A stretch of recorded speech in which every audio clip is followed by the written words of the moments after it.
نبی صلی اللہ علیہ وسلم نے فرمایا انسان اللہ سے دعا مانگتا ہے، زندگی بھر مانگتا رہتا ہے اور اللہ زندگی بھر دعاؤں کو قبول کرتے رہتے ہیں، لیکن اس کو نظر نہیں آ رہا ہوتا، اس کو نظر کہ اللہ اپنے طریقے سے دعا قبول کرتا ہے۔ اگر اللہ ایسے دعا قبول کرے نا، آپ نے ادھر کہا اے اللہ میری تنخواہ ڈبل کر دے، آفس گئے باس نے کہا کہ جناب نئے وزیر اعظم نے جو اعلان کیا ہے اس کی منظوری ہو گئی، ٹھا ٹھا کر کے ایسے دعائیں قبول ہونا شروع ہو جائیں تو غیب پر ایمان ختم، پھر تو دعا کی ترغیب دینے کی ضرورت ہی نہیں رہے گی۔ سب لوگ مصلی لے کے مسجد میں آ جائیں گے، سارا دن دعائیں مانگتے رہیں گے کہ اللہ سے جو مانگو ملتا ہے، خربوزہ مانگو خربوزہ ملتا ہے، تربوز مانگو تربوز ملتا ہے، افطاری میں پکوڑے مانگو پکوڑے ملتے ہیں، سموسے مانگو بھوک لگ رہی ہے کیا کریں، سموسے ملتے ہیں، جو مانگو وہ ملتا ہے۔ دعائیں تو لازمی قبول ہوتی ہیں، لیکن انداز وہ ہوتا ہے جو اللہ کرتے ہیں۔ اللہ کہتے ہیں میں اپنے طریقے سے کروں گا۔ اب اس کی بڑی لمبی چوڑی تفصیل ہے کہ کیسے قبول ہوتی ہے۔ بعض دفعہ جو چیز مانگ رہے ہیں اللہ وہی دے دیتا ہے آپ کو، بعض دفعہ اس کا متبادل دے دیتا ہے، آلٹرنیٹ دے دیتا ہے، بعض دفعہ نہ آلٹرنیٹ دیتا ہے نہ وہ چیز دیتا ہے۔ کوئی مصیبت آنے والی ہوتی ہے، اس دعا کی برکت سے اس مصیبت کو ٹال دیتا ہے۔ آپ اپنے بیٹے کے لیے بچی کے لیے دعا مانگ رہے ہیں اس کو ٹھیک کر دے، وہ ٹھیک نہیں ہوئی لیکن دوسری نے بیمار ہونا تھا، اللہ نے اس سے وبا کو ٹال دیا۔ تو جن کا غیب پر ایمان ہوتا ہے وہ تو مانگتے ہیں، اللہ سے مانگتے ہیں۔ پتہ ہے بھائی یہ ہو نہیں سکتا کہ جس خدا نے کہا ہے کہ میرے سامنے ہاتھ اٹھاؤ، حدیث میں آتا ہے اللہ میں اتنی غیرت ہے کہ جب کوئی اللہ کے سامنے ہاتھ اٹھا کے مانگتا ہے تو اللہ کو خالی ہاتھ لوٹاتے ہوئے حیا آتی ہے۔ بڑے سیٹ کے پاس کوئی بھکاری جائے اور پیسے مانگے اور وہ اس کو دھتکار دے تو بھکاری کہے گا نا یار نام تو بڑا سنا تھا آپ کا، بڑے سخی ہو۔ تو اللہ کو حیا آتی ہے کہ ان ہاتھوں کو خالی لوٹائے، دیتا ہے لازمی۔ تبھی ہم نے اہل اللہ کو دیکھا ہے کہ مانگتے بہت ہیں، بڑی لمبی لمبی دعائیں مانگتے ہیں۔ لوگ ان کو بے وقوف سمجھتے ہیں کہ یار یہ ہر وقت مصلی پہ دعائیں مانگتے رہتے ہیں لمبی لمبی، ملتا تو کچھ ہے نہیں۔ انہیں پتہ ہے کہ یہ بہت ملتا ہے اللہ سے مانگنے سے، لیکن اللہ کا انداز ایسا ہوتا ہے کہ صرف وہ مانگیں جن کو غیب پر یقین ہے۔ یعقوب علیہ السلام ساری زندگی مانگتے رہے اللہ تعالیٰ سے، اس مانگنے کا بدلہ کیا ملا ہے؟ دوسرا بیٹا بھی اللہ نے چھین لیا۔ عجیب بات ہے یا نہیں ہے؟ پہلا بیٹا گم ہوا تو اللہ سے اس کے ملنے کی دعائیں مانگتے رہے۔ دعا کیا قبول ہو رہی ہے؟ قحط پڑ گیا، کھانے پینے سے بھی گئے، اس سے بڑی مشکل۔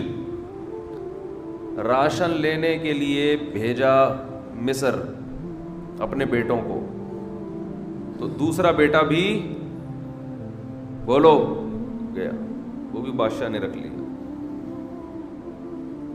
روتے روتے آنکھوں کی بینائی چلی گئی۔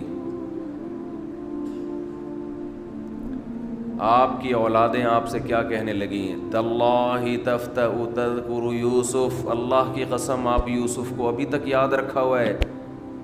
حتی تکون حرضا او تکون من الہالکین، آپ کی جان نہ چلی جائے۔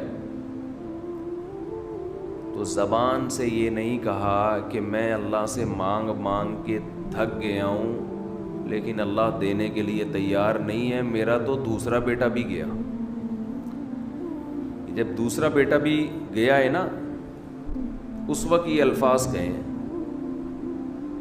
کہ آنکھوں کی بینائی چلی گئی، گھر والے کہنے لگے کیا آپ کو ابھی تک یاد ہے؟ کچھ چیزیں غیر اختیاری ہوتی ہیں، اپنے اختیار سے غم کو سوچنا یہ شریعت میں جائز نہیں ہے، لیکن کچھ چیزیں انسان کے اختیار میں نہیں ہوتی۔ وہ غم جو آپ کے اختیار میں نہیں ہے اس پہ آپ کو گناہ نہیں ملتا، بلکہ صبر پہ ثواب ملتا ہے۔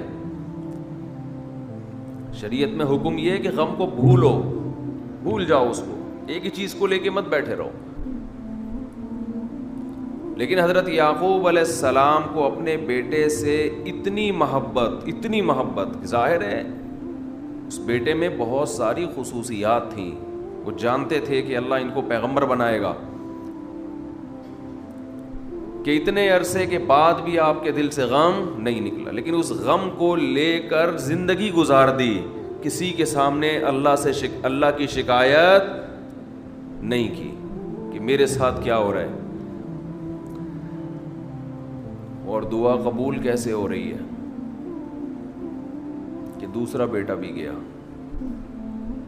بیٹوں نے آ کے بتایا کہ آپ کے بیٹے نے چوری کی تھی جس کی وجہ سے بادشاہ نے اس کو رکھ لیا۔ قال بل سولت لکم انفسکم امرا، باپ نے کہا تم نے جیسے پہلے ایک کہانی گڑھی تھی دوبارہ سے ایک کہانی گڑھ لی ہے۔ حالانکہ اس دفعہ بیٹے سچ بول رہے تھے، چوری تو نہیں کی تھی لیکن الزام لگا تھا چوری کا۔ تو یعقوب علیہ السلام نے دوسرے بیٹے کے جانے پہ ایک لفظ ناشکری کا زبان سے نہیں نکالا، بلکہ کیا کہا؟ انما اشکو بثی وحزنی الی اللہ وَأَعْلَمُ مِنَ اللَّهِ مَا لَا تَعْلَمُونَ، میں اپنا غم تمہارے سامنے بیان نہیں کرتا، صرف اللہ کے سامنے بیان کرتا ہوں، اور اللہ کے بارے میں وہ کچھ جانتا ہوں جو تم نہیں جانتے۔ کیا مطلب؟ وہ مجھے تسلی دے رہا ہے، اس میں خیر ہوگی، ہمارا کام ہے مانگنا، ہم بھکاری ہیں۔ یہ تو ملحد اور خدا کے منکر لوگ ہیں جو مسلمانوں کا مذاق اڑاتے ہیں کہ یہ دعائیں مانگتے ہیں اور ان کو ملتا کچھ نہیں ہے۔ او بھائی ہمیں اس سے غرض ہی نہیں ہے کہ رب کیسے دے رہا ہے، ہمیں اس نے پابند بنا دیا مانگو، تو ہمیں اہل اللہ کو تو مزہ اس سے آتا ہے کہ اس نے ہمیں بول دیا مانگو، وہ نہ بھی دے، مانگنا ہی ہمارے لیے سب کچھ ہے۔ تو میں جو بات عرض کر رہا تھا وہ یہ تھی کہ یعقوب علیہ السلام مانگتے رہے، پھر دوسرا بیٹا بھی چھن گیا، کوئی لفظ مایوسی کا زبان سے نہیں نکالا۔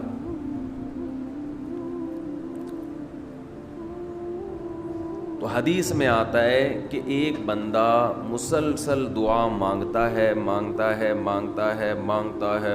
ہے اور اللہ قبول کرتا ہی رہتا ہے، یہاں تک کہ یہ بندہ ایک دن زبان سے ایک لفظ نکالتا ہے، کیونکہ اس کو قبول ہوتے ہوئے نظر نہیں آ رہی ہوتی نا دعا، یہ زبان سے کیا لفظ نکالتا ہے کہ میں دعا مانگتا ہوں مگر اللہ قبول بولو نہیں کرتا۔ جیسے معاذ اللہ نقل کفر کہ یعقوب علیہ السلام اگر کہہ دیتے کہ اللہ کئی سال سے دعا مانگ رہا تھا بیٹا مل جائے، مگر تو نے تو دوسرا بھی چھین لیا، لہذا ثابت یہ ہوا کہ میں مانگتا تو ہوں لیکن اوپر والا قبول بولو نہیں کرتا۔ اگر یہ لفظ زبان سے نکالتے جیسے کہ آج کل لوگ نکالتے ہیں زبان سے،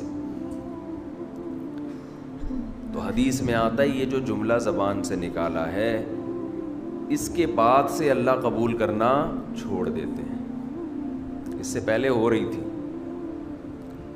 آپ نے یہ لفظ کہہ دیا اس کو ہلکا سمجھ کے، اللہ کے ترازو میں یہ کلمہ، یہ چھوٹا سا جملہ بہت بھاری ہے اللہ کی غضب کو دعوت دینے کے لیے. اللہ کہتے ہیں مجھے تانا دے دیا کہ میں قبول نہیں کرتا. گھروں میں جھگڑا ہوتا ہے نا, عورت کہتی ہے مرد کھلا کھلا کے تھک جائے, بیوی کہتی ہے ہاتھ تنگ کیا ہوا ہے کھلاتے نہیں ہو. بعض دفعہ آدمی کو غصہ آتا ہے کہ اب میں ہاتھ اپنا تنگ کر کے دکھاؤں گا, اب انڈے نہیں لے کر آؤں گا. میں کہتا ہوں چنگیز خان بھی, اگر کوئی چنگیز خان کی اولاد ہے نا, اس میں بھی اتنی طاقت نہیں ہے کہ بیوی کہے کہ 6 انڈے چاہیے اور وہ ان 6 کو 4 کر کے دکھا دے کہ نہیں آج 4 انڈے آئیں گے 6 نہیں آئیں گے. کوئی ہے ایسا مائی کا لال؟ کوئی ایسا مائی کا لال پیدا نہیں ہو. تو استنبول کیسے فتح کرو گے؟ صحیح, استنبول کیسے فتح کرو؟ سلطان محمد فاتح نے استنبول فتح کیا تھا نا. ایک بڑے بزرگ نے بڑی اچھی بات کہی کہ فرعون نے ہزاروں بچوں کو قتل کیا اور بنی اسرائیل کے نا, لیکن موسیٰ علیہ السلام جب صندوق سے نکلے فرعون نے ارادہ کیا اس کو بھی قتل کروں. فرعون کی بیوی نے کہا لا تقتلوہ, اسے قتل مت کرو. فرعون نے کہا اچھا. فرعون نے کیا کہا؟ ٹھیک, it is okay, no problem. سمجھتے ہو؟ تو یہ ہمارے لیے بڑی تسلی کی بات ہے, یہ ہمارے لیے بڑی تسلی کی بات ہے کہ جب فرعون جیسا آدمی گھر میں فرعون نہیں تھا تو ہم اور آپ کس کھیت کی مولی ہیں یار. چلتے رہو جیسے زندگی گزار رہے ہو, جتنے انڈے کہے ہیں اتنے لے آیا.